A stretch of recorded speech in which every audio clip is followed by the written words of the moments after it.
ನಿಮ್ಮನೆಲ್ಲೂ ಕೂಡ bike car ಇದೆ ಅಂದ್ರೆ ನೀವು ಈ ವಿಡಿಯೋನ ನೋಡ್ಲೇಬೇಕು. ಹೌದು, ಒಂದು ಹೊಸ ಸ್ಕ್ಯಾಮ್ ಶುರುವಾಗಿದೆ. ನಿಮ್ಮ ಹತ್ರ ಬೈಕ್ ಇರ್ಲಿ, ಕಾರ್ ಇರ್ಲಿ, ನಿಮ್ಮ ನಂಬರ್ಗೆ ಒಂದು ಮೆಸೇಜ್ ಬರುತ್ತೆ. ನಿಮ್ಮ ವೆಹಿಕಲ್ ನ ಮೇಲೆ 5,000 ಫೈನ್ ಬಿದ್ದಿದೆ. ಈ ಫೈನ್ ಅಮೌಂಟ್ ಅನ್ನ ನೀವು ಈಗಲೇ ಪೇ ಮಾಡಬೇಕು. ಇನ್ ಕೇಸ್ ನೀವು ಪೇ ಮಾಡಲಿಲ್ಲ ಅಂತಂದ್ರೆ ನಿಮ್ಮ ಮೇಲೆ ಕೇಸ್ ಆಗುತ್ತೆ. ನಿಮ್ಮ ವೆಹಿಕಲ್ ನ ಕೂಡ ಬಂದು ಸೀಸ್ ಮಾಡ್ತೀವಿ ಅಂತ ಮೆನ್ಷನ್ ಆಗಿರುತ್ತೆ.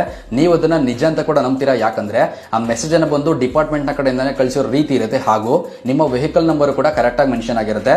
ಜೊತೆಗೆ ನೀವು ಈ ಫೈನ್ ಅಮೌಂಟ್ ಎಲ್ಲಿ ಬೀತು ಅಂತ ಚೆಕ್ ಮಾಡಬೇಕು ಅಂದ್ರೆ ಮೇಲ್ಗಡೆ ಕೊಟ್ಟಿರುವಂತಹ ಲಿಂಕ್ ಅನ್ನ ಕ್ಲಿಕ್ ಮಾಡಿ ಅಥವಾ ನಿಮಗೆ ಕಳಿಸಿರುವಂತಹ ಎಪಿಕೆ ಇನ್ಸ್ಟಾಲ್ ಮಾಡ್ಕೊಂಡು ಚೆಕ್ ಮಾಡಿ ಅಂತ ಕಳಿಸಿರ್ತಾರೆ. ನೀವು ದುಡ್ಡನ್ನ ಪೇ ಮಾಡಲ್ಲ ಅಂದ್ರೂ ಕೂಡ ಎಲ್ಲಿ ಫೈನ್ ಬಿತ್ತು ಅಂತ ಚೆಕ್ ಮಾಡೋದಕ್ಕೆ ಆ ಲಿಂಕ್ ಅನ್ನ ಏನಾದ್ರು ಕ್ಲಿಕ್ ಮಾಡಿದ್ರಿ ಅಥವಾ ಆ ಕೊಟ್ಟಿರುವಂತಹ ಎಪಿಕೆ ಇನ್ಸ್ಟಾಲ್ ಮಾಡ್ಕೊಂಡ್ರಿ ಅಂತಂದ್ರೆ ಮುಗಿತು, ನಿಮ್ಮ ಮೊಬೈಲ್ ಫೋನ್ ಕಂಪ್ಲೀಟ್ ಆಗಿ ಹ್ಯಾಕ್ ಆಗುತ್ತೆ. ನಿಮ್ಮ ಫೋನ್ ಹ್ಯಾಕ್ ಆಗ್ತಿದ್ದಂಗೆ ಹ್ಯಾಕರ್ಗಳು ಮಾಡುವಂತಹ ಮೊದಲನೇ ಕೆಲಸ ನಿಮ್ಮ ಬ್ಯಾಂಕ್ ಅಲ್ಲಿರುವಂತಹ ಎಲ್ಲಾ ದುಡ್ಡನ್ನ ಕೂಡ ಖಾಲಿ ಮಾಡೋದು. ಜೊತೆಗೆ ನಿಮ್ಮ ಫೋನ್ ನಲ್ಲಿರುವಂತಹ ಫೋಟೋಸ್ಗಳು, ವಿಡಿಯೋಸ್ಗಳು, ನಿಮ್ಮ ಪರ್ಸನಲ್ ಮೆಸೇಜ್ ಗಳನ್ನ ಕೂಡ ತಗೊಂಡು ನಿಮ್ಗೆ ಅದರಿಂದ ಬ್ಲಾಕ್ ಮೇಲ್ ಕೂಡ ಮಾಡಿ ನಿಮ್ಮ ಹತ್ರ ದುಡ್ಡನ್ನ ಕೂಡ ಕೇಳುವಂತ ಚಾನ್ಸಸ್ ಇರುತ್ತೆ. ಹಾಗಾಗಿ ಇಂಥ ಸ್ಕ್ಯಾಮ್ ಮೆಸೇಜ್ಗಳು ನಿಮ್ಗೆ ಏನಾದ್ರು ಬಂತು ಅಂದ್ರೆ ದಯವಿಟ್ಟು ಇಂಥ ಸ್ಕ್ಯಾಮ್ ಮೆಸೇಜ್ ಗಳನ್ನ ನಂಬಕ್ ಹೋಗ್ಬೇಡಿ. ಜೊತೆಗೆ ಅವರು ಕೊಟ್ಟಿರುವಂತಹ ಲಿಂಕ್ ಅನ್ನ ಅಥವಾ ಎಪಿಕೆ ಕೂಡ ಇನ್ಸ್ಟಾಲ್ ಮಾಡಕ್ ಹೋಗ್ಬೇಡಿ. ಇಂಥ ಮೆಸೇಜ್ಗಳು ಬಂತು ಅಂದ್ರೆ ಮೊದಲು ಆ ನಂಬರ್ ಗಳನ್ನ ಬ್ಲಾಕ್ ಮಾಡಿ. ಇದರಿಂದ ನೀವು ಕೂಡ ಸೇಫ್ ಆಗಿರ್ತೀರಾ, ನಿಮ್ಮ ಬ್ಯಾಂಕ್ ಅಲ್ಲಿರುವಂತಹ ದುಡ್ಡು ಕೂಡ ಸೇಫ್ ಆಗಿರುತ್ತೆ.